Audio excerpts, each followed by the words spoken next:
786 news channel media, your voice our report. యువకులైతే కొంతమంది గంజాయిలకి, డ్రగ్స్లకి, మత్తు పదార్థాలకి, క్రైమ్ రేట్కి అయితే పాల్పడుతున్నారు. మంచి భవిష్యత్తు వదులుకొని చదువు పైన కాన్సెప్షన్ పెట్టకుండా క్రైమ్కి అయితే దిగజారుతున్నారు. అందువల్ల మంచి దారిలో వెళ్ళండి. మీ భవిష్యత్తు ఒక్కసారి పాడైపోతే మళ్ళీ తిరిగి రాదని చెప్పి వన్ టౌన్ సిఐ గారు కోటేశ్వర గారు ఈ రోజైతే ప్రెస్ మీట్లో ఆయన తెలియజేశారు.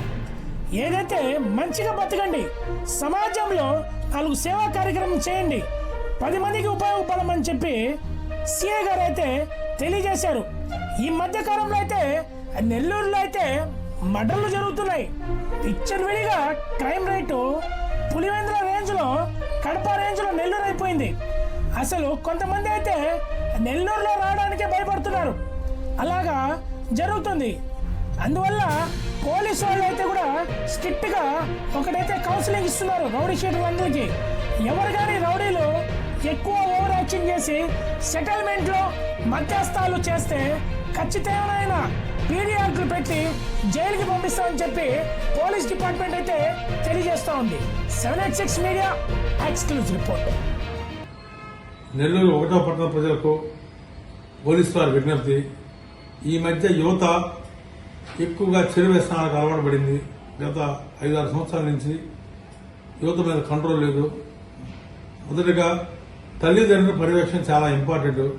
కానీ అటువంటి తల్లిదండ్రులు కూడా పర్యవేక్షించకపోవడం, పిల్లలు కాలేజీకి వెళ్తున్నారా లేదా అని చూడటం, మరీ ఎస్పెషల్లీ ఈ 18 to 25 ఏజ్ గ్రూప్స్ వాళ్ళు విడిగా అర్ధరాత్రులు కూడా తిరుగుతున్నారు. ఒక కమ్యూనిటీ లేదు, ఒక ప్రాంతం లేదు, ఇది లేదు. అన్ని కులాలు, మతాలకు అతీతంగా వీళ్ళంతా విడిగా చదువుని సద్మార్గంలో ఉపయోగించకుండా గంజాయికి, మందుకు అలవాటు పడి అర్ధరాత్రులు ఎమ్మడి తిరగటం, తెలిసి తెలియక వేరే తెలిసిన తొందరగా అలవాటు పడటం, వాళ్ళతో అలవాటు పడిపోయి వాళ్ళతో పాటు ఎక్కడ పడితే అక్కడ తిరగటం వలన వాళ్ళలో ఒక్కరు తప్పు చేసినా కూడా వీళ్ళందరికీ కూడా చుట్టుకునేదని తెలియపరుస్తున్నాం. ఏదైనా ఒక నేరానికి వెళ్ళినప్పుడు 5 వెళ్ళినప్పుడు ఒకరు కానీ నేరం చేస్తే మిగతా 4 కూడా నాలెడ్జ్ ఉన్న లెక్కలో చట్టం చెబుతుంది. మీరు తెలియకపోయినా సరే అనేది మీరు కోర్టులో నిరూపించుకోవాల్సిన పోలీసు బాధ్యత కదండి. కనుక పదే చెబుతున్నా, మీరు నేరా ఎవరైనా తెలుసో తెలియకో ఫ్రెండ్స్ కొట్లాడక కానీ ఎక్కడికైనా ఎంజాయ్ కానీ వెళ్ళినప్పుడు అక్కడేమైనా చెడు జరిగే అవకాశం ఉన్నప్పుడు మీరు ముందే అవాయిడ్ చేయాలి. అలా కాకుండా అక్కడికి వెళ్ళిన తర్వాత మేమేం చేయలేదు సార్, మా వాడు చేశాడు, ఇది చేశాడని చెబితే అది చట్టం ఏకీపోవచ్చు. కనుక ఇప్పుడు రీసెంట్ గా బుచ్చిరెడ్డిపాలెంలో 3 రౌడీ షీటర్లు ఒకరిని తీసుకొని షారుఖ్ అని కారులో వెళ్లారు. అక్కడ ఇలా ఊహించిన సంఘటన జరిగింది. ఒక ఆర్టీసీ డ్రైవర్ తో దగా జరిగితే అతని జరిగి వాళ్ళు అతను కొట్టడం జరిగింది. వాళ్ళ మీద 386 కేసు కట్టేసి జైలు పంపించాం.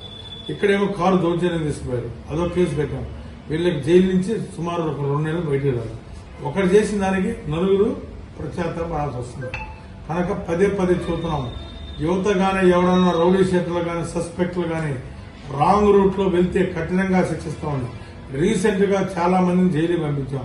టౌన్ లో ఉన్న యాక్టివ్ రౌడీ షీటర్స్ మొత్తం జైల్లో ఉన్నారు. ఇప్పుడు నెక్స్ట్ స్టెప్ మాది ఈ ర్యాట్ పిక్కర్స్, అంటే అర్ధరాత్రులు తిరిగేవాళ్ళు, రోడ్ల వెంబడి తిరిగేవాళ్ళు, తాగి తిరుగుతున్న బండ్ల మీద తిరుగుతూ వదిలేదే లేదు. వాళ్ళ మీద డ్రంక్ అండ్ డ్రైవ్ బుక్ చేస్తాం. అదేవిధంగా గంజాయి కానీ తాగాని అనుమానం ఉంటే గంజాయి కేసు బుక్ చేసి జైలు పంపించి అంతతో చెప్పిన రాజకీయాలకు ఖచ్చితంగా క్లారిటీగా ఉన్నారు. అందరూ రాజకీయ నాయకులు కానీ అధికారులు కానీ దీనికడ తగ్గేదే లేదు. డెఫినెట్ గా జైలు పంపించేసి ఇప్పుడల్లా రాకుండా రౌడీ షీట్లు ఓపెన్ చేసి పీడీ యాక్ట్ వేసేసి సంవత్సరాలు జైల్లో పెట్టేసి నెల్లూరు నగరాన్ని కాపాడడానికి మేమంతా ముందు సిద్ధంగా ఉన్నాం. ప్రస్తుతానికి 1 టౌన్ పరిధిలో రీసెంట్ గా కొంతమంది రౌడీ షీట్లు యాక్టివ్గా ఉంటే వాళ్ళందరూ జైలు పంపించడం జరిగింది. అదేవిధంగా 5th టౌన్ 6th టౌన్ పరిధిలో కూడా 3 టౌన్ 2 టౌన్ ఎవరైతే ప్రొయాక్టివ్ ఉన్నారో అందరూ తెలిసి గత 6 నెలల నుంచి మొత్తం జైల్లో ఉన్నారు. బెయిల్ కూడా రాదు హైకోర్టు నుంచి. అంత స్ట్రాంగ్ గా అపోజ్ చేస్తాం. ప్రీవియస్ కేసెస్ రికార్డ్స్ రాసి దయచేసి తల్లిదండ్రులు కూడా మీ పిల్లలు అర్ధరాత్రి ఎక్కడ తిరుగుతున్నారని మీరు గమనించాలి. ఒకవేళ మీ పిల్లలు మీ మాట వినకపోతే మాకు తెలియపరచాలి. స్టింజెంట్ యాక్షన్ తీసుకుంటాం. డెఫినెట్ గా పిలిచి కౌన్సిలింగ్ చేస్తాం, తెలియపరుస్తాం. అదేవిధంగా నేను తాలూకా లిమిట్స్ లో కాకూరుపల్లిలో జరిగిన మర్డర్ కేసులో సిపిఎం పార్టీ నాయకుడిని చంపడం జరిగింది.